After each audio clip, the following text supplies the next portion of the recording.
ஒருபுறம் பேச்சுவார்த்தை, இன்னொரு புறம் பாரசீக வளைகுடாவே பற்றி எரியும் அப்படின்னு சொல்லப்படக்கூடிய அந்த அறிவிப்பு. இதில் எது உண்மை? எப்ஸ்டீன் ஃபைல்ஸ் இந்தியாவில் இருக்கக்கூடிய அம்பானி குடும்பத்தை வரைக்கும் தொற்றுக்கு.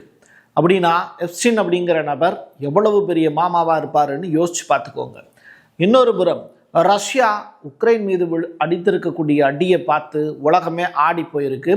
ஒட்டுமொத்த உக்ரைனுமே இருளில் மூழ்கி போயிருக்கு. இவர் நிற்கக்கூடிய பொசிஷனை பார்த்தீங்கல்ல, பார்க்கவே பாவமாக இருக்குது. இப்படிப்பட்ட நிலையில் ஈரானுடைய உச்ச தலைவர் கமினி அவர்கள் எடுக்க போகிற முடிவு என்ன? டீட்டெயில்டாக பேசலாமா? வாங்க பார்க்கலாம் உறவுகளே. இது பிரசாத் சிக்னேச்சர். தென்னிந்தியாவின் கட்டடக்கலை ராஜாக்கள் creator constructions and north west interiors உங்களோட கனவு இல்லத்தை பிரம்மாண்டமாக கட்டி கொடுக்குறாங்க கிரியேட்டர் கன்ஸ்ட்ரக்ஷன்ஸ். அதோட கட்டி கொடுத்த வீட்டை இன்டீரியர் பண்ணி அழகாக்குறாங்க நார்த் வெஸ்ட் இன்டீரியர்ஸ். தொடர்புக்கு 7299079991. உங்களுடைய தொழில் சம்பந்தமான விளம்பரங்களை நமது சேனலில் ஒளிபரப்ப உங்களுக்கான அருமையான வாய்ப்பு. கிரேட்டர் இஸ்ரேல் அப்படிங்கிற அந்த டோனோட இஸ்ரேலுடைய பிரதமர் நெதன்யாகு இப்போ மூவ் பண்ணி போயிட்டு இருக்கார். பிராந்தியத்தில் இருக்கக்கூடிய அனைத்து நாடுகளின் பாதுகாப்பிற்கும் ஒரு ஸ்திரமற்ற தன்மையை ஏற்படுத்தக்கூடிய தாக்கத்தை தான் இது ஏற்படுத்தியிருக்கு அப்படின்னு அப்பாஸ் அராக்சி, ஈரானுடைய ஃபாரின் மினிஸ்டர், இப்போ ஸ்டேட்மெண்ட்டாக சொல்கிறார். இஸ்ரேலிய ஆட்சி வெளிப்படையாக சர்வதேச சட்டத்தை மீறுகிறது அப்படின்னு இப்போ குற்றமும் சுமத்துறார். இப்போ இங்கே ப்ராப்ளம் யாருக்கும் இடையிலனா அதிகமான அளவில் இஸ்ரேலுக்கும் ஈரானுக்கும் இடையில தான் இருக்குது அப்படிங்கிறத இதை உறுதிப்படுத்துது. அடுத்ததாக இவங்க ரெண்டு பேரும் தான் மோத போகிறாங்க அப்படிங்கிறதையும் நம்ம புரிஞ்சுக்கலாம். சீக்ரெட் நியூக்ளியர் டெஸ்ட் எங்கே பண்ணியிருக்காங்க? இங்கே 2020 ஜூன் மாதம் இந்த கல்வான் பள்ளத்தாக்கு எங்கள் இந்தியாவில் இல்லையா, அப்போ ஒரு பெரிய அட்டாக்கை சீனாவும் இந்தியாவுடைய ஆர்மி பர்சன்ஸும் நடத்துனாங்கல்ல. அந்த டயத்தில் அடுத்த சில நாட்கள்லேயே சீனா ஒரு ரகசிய அணு ஆயுத சோதனையை நடத்தியதாக அமெரிக்கா இப்போது கண்டுபிடிச்சிருக்காங்க. இதை மறைக்கிறதுக்கு, அந்த அணு ஆயுத சோதனையை மறைக்கிறதுக்கு டீகப்ளிங் அப்படிங்கிற அந்த முறையை பயன்படுத்தியிருக்காங்க அப்படிங்கிற அந்த ரிப்போர்ட்டையும் வெளியிட்டிருக்காங்க. இப்போது இந்த டீகப்ளிங் அப்படிங்கிற அந்த தொழில்நுட்பத்தை சர்வதேச அணு ஆயுத தடை ஒப்பந்தத்தில் இருக்குது, அதை யூஸ் பண்ணக்கூடாதுன்னு.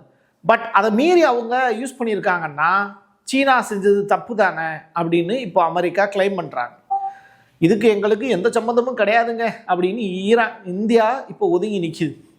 இஸ்லாமாபாத் குண்டுபிடிப்பு இருக்குல்ல, எங்கே மசூதியில் நடந்த குண்டுபிடிப்பு, அதில் ஷியா மசூதியில் நடந்த தற்கொலைப்படை தாக்குதல் யார் நடத்தினா? ISIS. 3 பேர் இப்போது கைது செய்யப்பட்டிருக்காங்க அப்படிங்கிற தகவல் வெளியாயிருக்கு.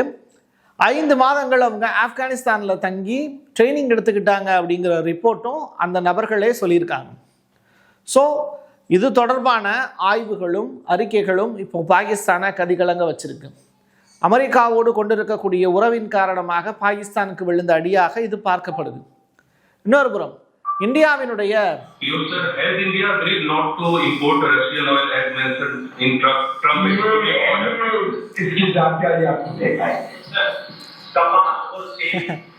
ஒரு நாட்டினுடைய வர்த்தகத்துறை அமைச்சர் பியூஷ் கோயல் அவர்கள்ட்ட இன்னும் நிருபர் ஒரு கேள்வி கேட்கிறார் செய்தியாளர். என்ன கேள்வி அப்படின்னா, இந்த ரஷ்ய எண்ணெய் இறக்குமதியை இந்தியா நிறுத்திருச்சாங்க அப்படிங்கிறது கேள்வி. ஆமாம் இல்லை, ரெண்டில் ஏதாவது ஒரு பதில் சொல்லணும்ல. அதை பற்றி எனக்கு எதுவும் தெரியாது, ஜெய்சங்கர்கிட்ட போய் கேளுங்க அப்படின்னு சொல்கிறார். இதெல்லாம் எந்த வகையில் நல்ல ஒரு பதில் அப்படின்னு நமக்கு தெரியல. 2 நாட்களுக்கு முன்னாடி ஜெய்சங்கர்கிட்ட இதே கேள்வியை ரிப்போர்ட்டர்ஸ் கேள்வி கேட்டிருந்தாங்க. அப்போ ஜெய்சங்கர் என்ன சொன்னார்னா, அந்த ஒப்பந்தம் கையெழுத்தாகும் போது நான் இல்லை, அதில் கையெழுத்திட்ட டிபார்ட்மெண்ட் பார்த்தீங்கன்னா முழுக்க பியூஷ் கோயலுடைய டிபார்ட்மெண்ட் தான், அவர்கிட்ட போய் கேளுங்கன்னு அவர் சொல்கிறாரு. இப்போது வேற யார்கிட்ட தான் போய் கேட்குறதுன்னு சொல்லிட்டு மோடியை தொடர்பு கொள்ளலான்னு பார்த்தா மோடி அவர்களும் கிளம்பி மலேசியாவுக்கு போயிட்டார். இந்தியாவில் வேற யார்கிட்ட தான் கேட்குறது? ஆனால் அமெரிக்காக்காரங்க இந்தியாவோடு எங்களுக்கு டைப் ஆயிடுச்சு, நாங்கள் ஒப்பந்தத்தில் சைன் போட்டோம் அப்படின்னு சொல்லி அந்த ரிப்போர்ட்டெல்லாம் வெளியிடுறாங்க. மோடி நன்றிலாம் சொல்கிறார். பட் இந்தியாவில் இருக்கக்கூடிய செய்தியாளர்கள் கேள்வி கேட்டாங்க அப்படின்னா இந்திய மக்களுக்கு அதுக்குண்டான சரியான பதில் இல்லை. நம்மளை வித்துட்டாங்க அப்படிங்கிறது மட்டும் தெரியுது, எவ்வளோ ரூபாய்க்கு விற்றாங்க, என்னத்துக்கு விற்றாங்கன்னு தான் தெரியல. சரி, இப்படிப்பட்ட நிலையில மோடிக்கு சூப்பரான வரவேற்பு அப்படின்னு சொல்லி Malaysia has the second largest Indian origin community in the world. சிலுத்து போய் சில்லறையெல்லாம் சிதற விட்டாங்க மலேசிய மக்கள். அவங்களுக்கு என்ன வந்துச்சு? நீட்டா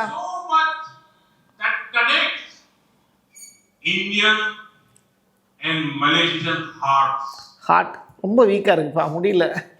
அடுத்ததா நீ தனியாக பேசிக்கிட்டு இருங்க, நாங்கள் வேறு வேலைக்கு போகிறோம்னு சொல்லிட்டு அப்படியே மோடியை ஓரங்கட்டி வெடிச்சிட்டு மலேசியா போயிருக்காரு. வரவேற்புலாம் சூப்பராக இருந்துச்சு. மோடி வந்திருக்காருங்கிறதுனால நல்லா வரவேற்பு கொடுத்தாங்க, சாப்பாடு கொடுத்தாங்க. சாப்பிட்டு விட்டு 2 நாள் இருந்துட்டு வந்துடுவார். ஓகேவா? அடுத்து சீனாவில் சிறார்களுக்கு எதிரான பாலியல் வன்கொடுமைகளுக்கு இனி மரண தண்டனை விதிக்கப்படும் அப்படிங்கிற ஸ்டேட்மெண்ட்டை சீன அரசு இப்போ அஃபீஷியலாக அனௌன்ஸ் பண்ணியிருக்காங்க. அதாவது கொஞ்சம் கூட சகிப்புத்தன்மையே காட்டக்கூடாது.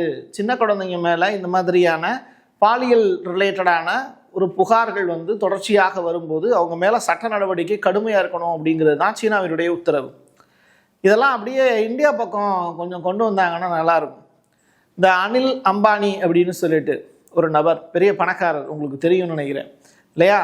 அப்படிப்பட்டவருடைய பேர் எப்ஸ்டீன் ஃபைல்ஸில் இருக்குது. ரைட்டா? எப்ஸ்டீனுக்கு அவர் அனுப்பி இருக்கக்கூடிய மெசேஜ், நான் பாரிஸை நோக்கி வந்துக்கிட்டு இருக்கேன் அப்படிங்கிறது ஃபஸ்ட்டு இன்ஃபர்மேஷன். ஆனால் எப்ஸ்டீன் கிட்ட இருந்து Sweden girl waiting for you அப்படின்னு சொல்லிட்டு ஒரு 2வது மெசேஜ். உடனே அதுக்கு இவர் சீக்கிரமாக வந்துடுறேன் அப்படிங்கிறது தான் பதில்.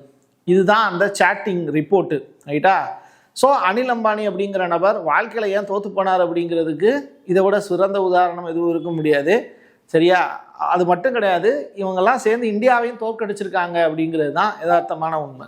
சரி, தாக்குதல் நடந்தால் ஈரான் பாரசீக வளைகுடா பிராந்தியத்தில் இருக்கக்கூடிய அமெரிக்க தளங்கள் மீது தாக்குதல் நடத்தும்னு ஈரானுடைய ஃபாரின் மினிஸ்டர் இப்போ எச்சரிக்கை விடுத்திருக்கார். இது ரொம்ப ரொம்ப இம்பார்ட்டன்ட். இவர் தான் ஓமனில் நடந்த மீட்டிங்கில் பார்ட்டிசிபேட் பண்ணார். ரைட்டா? பலகட்ட ரவுண்டு இவர் தான் பேசினார்.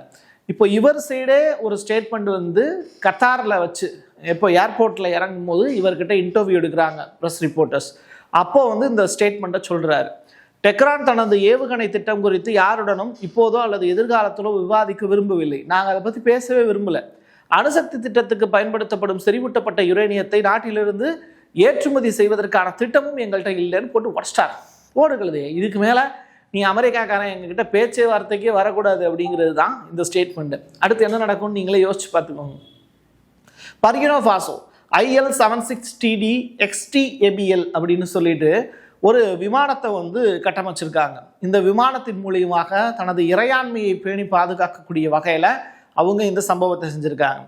ஆப்பிரிக்காவில் பர்கினோ ஃபாசோவில் வாங்கப்பட்ட முதல் ஃப்ளைட்டுங்கிறது இதுதான்.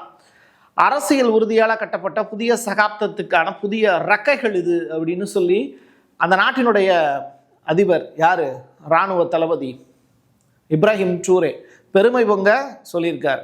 ஆப்பிரிக்காவினுடைய நிபந்தனைகளின்படி நீங்கள் பயணிக்கலாம் இதில் அப்படிங்கிற ஸ்டேட்மெண்ட்டையும் கொடுத்துருக்காரு. ஸோ எங்களுடைய எதிர்காலம் சூப்பராக கட்டமைக்கப்பட்டிருக்கு அப்படிங்கிறத ஒரு ஆப்பிரிக்க தேசத்திலிருந்து இவ்வளவு அழகான செய்தியையும் மக்களுக்கு தெரியப்படுத்தணும். ஆப்ரேஷன் பிளான் ஜெர்மனி இதான் விஷயம். அதாவது ஆப்ரேஷன் DEU அப்படிங்கிறது தான் அதனுடைய ஷார்ட் ஃபார்ம். ஜெர்மனியும் அமெரிக்க படைகள் உட்பட 8 லட்சம் படைகள், நாட்டோ துருப்புகள் எங்கே வருது அப்படின்னா துறைமுகங்கள், ரயில் பாதைகள், சாலைகள் மற்றும் ஆறுகளை பயன்படுத்தி ஜெர்மனுடைய நிலப்பரப்பையும் கடந்து போலந்து மற்றும் பால்டிக் நாடுகளுடைய எல்லைகளுக்கு செல்வதற்கான ஒரு வரைவு திட்டம் தான் இது அப்படின்னு இப்போ ரஷ்யா புகார் சொல்கிறாங்க. கூடிய விரைவில் ரஷ்யா மீது பெரிய போர் தொடுப்பதற்கான வேலை தான் அமெரிக்காவும் நாட்டு நாடுகளும் சேர்ந்து செய்ய போகிறாங்க. ஸோ ரஷ்யாவுடனான எல்லைகளுக்கு அருகில் 105 ஜெர்மன் டேங்கிகள், இங்கே இருக்கு இல்லையா இந்த ஜெர்மன் டேங்கியை கொண்டு நிப்பாட்டியிருக்காங்க. ஸோ அந்த திட்டத்தினுடைய ஃபஸ்ட் ஸ்டெப்பை இப்போ ஜெர்மன் மூலியமாக நகட்டிட்டாங்கங்கிறது ரஷ்யாவினுடைய பகீர் புகார். ரைட்டா? சிரியாவும் சவுதி அரேபியாவும் பல பில்லியன் டாலர் முதலீடுகளை உள்ளடக்கிய ஒரு 7 புதிய ஒப்பந்தங்களுக்கு கையெழுத்திட போகிறாங்க. சனிக்கிழமை இந்திய நேரப்படி 2 மணிக்கு அந்த மீட்டிங் நடந்திருக்குன்னு சொல்கிறாங்க. இன்னும் அதில் என்னென்ன சைன் போட்டிருக்காங்க அப்படிங்கிற டீட்டெயில் வரல. பட் சிரியாவினுடைய அல்சாரா அவங்களும் சவுதி அரேபியா சைட்லேருந்து சல்மான் அவர்களும் இந்த சைன் போடுவாங்க அப்படின்னு தெரியுது. சிரியாவுக்கு எங்கிட்ட நல்ல வழி பிறக்க போகுதுன்னு சொல்கிறாங்க. பார்ப்போம். ரஷ்யாவை பற்றி சொல்லிக்கிட்டு இருந்ததில்ல, உக்ரைனை மறந்துட முடியுமா? பொறுத்து பார்த்த ரஷ்யா ஓங்கி அடிக்க ஆரம்பிச்சிருக்காங்க.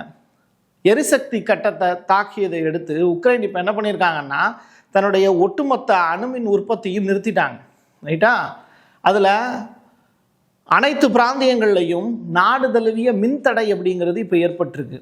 யாராவது காப்பாற்றுங்க அப்படின்னு ஜெலன்ஸ்கி இந்த மாதிரி மெழுகுவர்த்தி ஏந்திக்கிட்டு காத்துக்கிட்டே இருக்காரு. ஒட்டுமொத்த உக்ரைனும் இப்போ ஷட் டவுனு. தொடர்ச்சியாக ரஷ்யா உக்ரைனில் இருக்கக்கூடிய எரிசக்தி நிலையங்கள் மீது தாக்குதல் நடத்துறதுனால ஒரு பெரிய அபாயம் மக்கள்கிட்ட இருக்குது. அதனால எல்லா மிஷினையும் ஆஃப் பண்ணி போடு அப்படின்னு உக்ரைன் சைடில் இப்போ அனௌன்ஸ்மெண்ட் பறந்துருக்கு. இதுதான் உக்ரைனில் இப்போ கரண்ட் இல்லாததுக்கு காரணம். சரியா? எது எப்படியோ இவ்வளவு செய்திகள் இன்னைக்கு சனிக்கிழமை மட்டும் நடந்திருக்கு. நான் இந்தியாவில் ஆரம்பித்து அப்படியே ரஷ்யா பக்கம் போய் ஜெர்மனில் இருந்து அமெரிக்காவையும் அப்படியே தொட்டுக்கொண்டு கடைசியில் ஈரானில் போய் முடிச்சிருக்கேன். ஒட்டுமொத்த உலக செய்திகளையும் தெரிஞ்சுக்கணுன்னா பிரசாத் சிக்னேச்சரை சப்ஸ்கிரைப் பண்ணிக்கோங்க. அதே நேரத்தில் இந்த வீடியோ உங்களுக்கு பிடிச்சதுன்னா உங்களுடைய நண்பர்களுக்கும் உறவினர்களுக்கும் ஷேர் பண்ணுங்கள். என் கையெழுத்து என் மக்களுக்கானது உறவுகளே. மீண்டும் ஒரு பதிவில் சந்திக்கலாம். நன்றி, வணக்கம். Prasad signature media broadcasting OBC private limited. நீங்க நியூஸ் ரீடரா மாறணுமா? கண்டென்ட் கிரியேட்டரா உருவாகணுமா? சேட்டலைட் சேனல்ல ரிப்போர்ட்டரா வேலை பார்க்கணுமா? டாக்குமெண்ட்ரி மேக்கிங்ல இருந்து ஜேர்னலிசம் பற்றிய முழுமையான பயிற்சி பெற உங்களுக்கான அருமையான வாய்ப்பு. எங்களை தேடி வாங்க. ஆன்லைன் மற்றும் நேரடி பயிற்சி வகுப்புகளும் சர்டிபிகேட் கோர்ஸாவை கத்துத்தரும். மீடியா துறையில் 10 ஆண்டுகளுக்கு மேல அனுபவம் உள்ளவர்கள் பயிற்சி கொடுப்பார்கள். வாய்ஸ் ஓவர் தொடங்கி வாய்ஸ்லெஸ் பீப்புளுக்காக உங்களை சிறந்த ஜேர்னலிஸ்டா உருவாக்க வேண்டியது எங்களோட பொறுப்பு. ஸ்கூல்ஸ் அண்ட் காலேஜஸ்ல ஜூனியர் ஜேர்னலிஸ்ட்ங்கிற பேர்ல ஒர்க் ஷாப்பும் கண்டக்ட் பண்ணி கொடுக்கிறோம். மோட்டிவேஷனல் ஸ்பீக்கரா கடந்த 15 ஆண்டுகளா கல்வி நிறுவனங்களுக்கு நிகழ்ச்சிகளும் நடத்தி தரோம். தொடர்புக்கு 9944790333 94493594 prasad@gmail.com. உங்களுடைய தொழில் சம்பந்தமான விளம்பரங்களை நமது சேனலில் ஒளிபரப்ப உங்களுக்கான அருமையான வாய்ப்பு.